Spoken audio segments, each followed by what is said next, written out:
forward to these next couple of days. I'm looking forward to like November. Exactly. Best time of the year. Fall, before we hit winter, before it gets really cold. And we have some cold days. Certainly we're not Boston or Canada, for goodness sakes, but I'm with you 100%. I think it's the best time of the year. It's also everything's happening in the world of sports. It's really a great time. We had an interesting weekend in sports. A little bit of this, a little bit of that. Still the calm before the storm. We do have the Memphis Open tennis tournament, first ever, the inaugural WTA event. And they're going to change around some scheduled matches for today and tomorrow because of the heat. So they're playing early, I think starting at 10 a.m. They'll play and then I think they pick it back up at 5. You can go to the website to find out more about that, but I think that's what the call is. So that mid-afternoon stuff is out the window for the next couple of days. It's just too hot for these young ladies. They had the exhibition match on Saturday, and they had the big rain delay, Eli. My son and my daughter-in-law went to that event. They said it was great, but they had to wait. I don't know how long it was, the delay, but then they got to see John Isner and Sam Querrey and Stevie Johnson put on an exhibition to kick off this event that'll be at least on the books for a couple of years and hopefully something that will be here for a long time to come. Yeah, good to have a tennis event back here in Memphis for all those tennis fans out there. Yeah, unfortunately, the pairing of that, the arrival of it and the weather for them is not great as far as that is concerned, but hopefully they can figure things out and do it during at least the cooler times of the day, and folks can get out there, enjoy some tennis action, and have a little fun over there at Leftwich Tennis Center. Not much you can do a couple of weeks from now if it remains oppressively hot for the FedEx St. Jude Championship, but these players are used to it by now. Hopefully we'll get a little bit of a reprieve, and we'll have a nice week for the golf tournament, the first playoff event of the FedEx Cup playoff, and that will be coming up, as I mentioned, in a couple of weeks. And, of course, we'll be out there giving you wall-to-wall coverage starting on Wednesday of Golf Week. The big news, it happened on Friday. When you have big news on Friday, people always refer to it as like a Friday news dump. I don't think there was any dump to it. This was big news, even though he's 41, still can help a team win. There's no question. Yeah, he's lost a little bit of the luster, but not that much of the luster. He is LeBron James.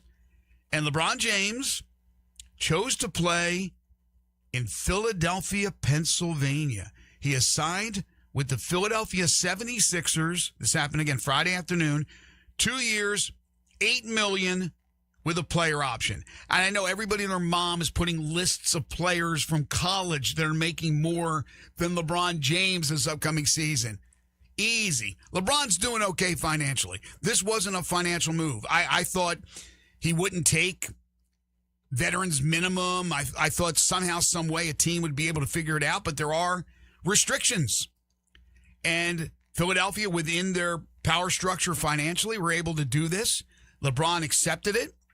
We've heard a couple of different stories about LeBron James and his decision from Rich Paul and others. Rich Paul saying that he was looking really at Golden State and looking at Philadelphia, that New York they had contacted New York. So Rich Paul, I don't think said this, but somebody else said they contacted New York and the Knicks weren't interested.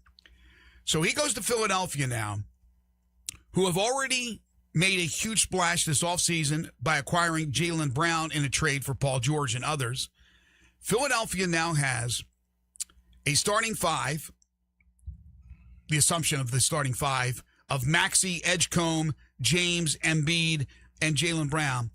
5 of the 37 players last season in the NBA who touched the ball at least 68.4 times per game. Maxey, 95.3. Edgecombe, 70.5. James, 70.1. Embiid, 69.4. Brown, 68.4. Your thoughts on the trade and your thoughts on how this works? Well, not a trade. Or, excuse me, the signing. It's, I mean, you look at that lineup, and it's, I mean, just on paper, that's pretty darn impressive. I mean, it's, and I was wondering, they have 4 guys who have scored at least 50 points in an NBA game in their career. I wonder if any starting lineup has ever had that. I mean, that's hard to do. All 4 of them have averaged over 28 points per game in a season. which again is pretty silly to have 4 guys in your starting 5 that have that. If they stay healthy, if Embiid's healthy, offensively, that is I don't know how you defend them. But again, Joel Embiid's health is very much a question mark. You always have to wonder if LeBron at some point in time, as he gets older and older and older, does his body start breaking down a little bit more? But on paper, it looks impressive. How that all works with a bunch of guys who are used to having the basketball in their hands, we shall see. It could be a fun experiment to see.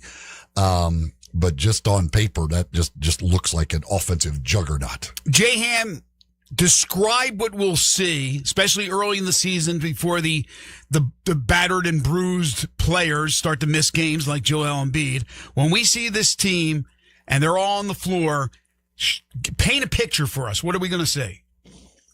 The ball will not stick. The ball will move around the perimeter. It's going to move around the horn. They're going to find a man with the best shot. Nick Nurse is a mad scientist with a whole lot of toys to play with now. Who's bringing up the ball, Maxey? Probably. Maxey or Hitchcomb. Some cases, LeBron. LeBron is in a position where he can really be a 4th option. He doesn't have to. He can just kind of really facilitate and just play off his instincts. So, although some of his instincts are still going to be 1A alpha dog stuff, but that's just who he is. But it's going to elevate everything around there. I still think the key to the team is Embiid. If he plays 50 games, 45 to 50, they're going to be a real problem. And that's not even asking much, right? 45 to 50. Because he doesn't have to carry the same load that he had once carry as well. So you got these hitters around. It takes a whole lot of the pressure off of you to be able to just go and just do your thing. So there's still moves to be made around the league, but more than likely James Harden re-upping with Cleveland. And it seemed like from afar that LeBron James wanted nothing to do with James Harden and Cleveland. Maybe even Donovan Mitchell. I don't know. I've read a couple things about that, but Cleveland wasn't really in the mix. Miami, many thought that's where he was headed. He's not headed down to play with Giannis. So, like I said, a couple of moves that still need to be made. Duran, we'll see if he re-ups with Detroit, which is expected. Harden with Cleveland. Miami, do they go out and they get the veterans, DeMar DeRozan and Bradley Beal? How much they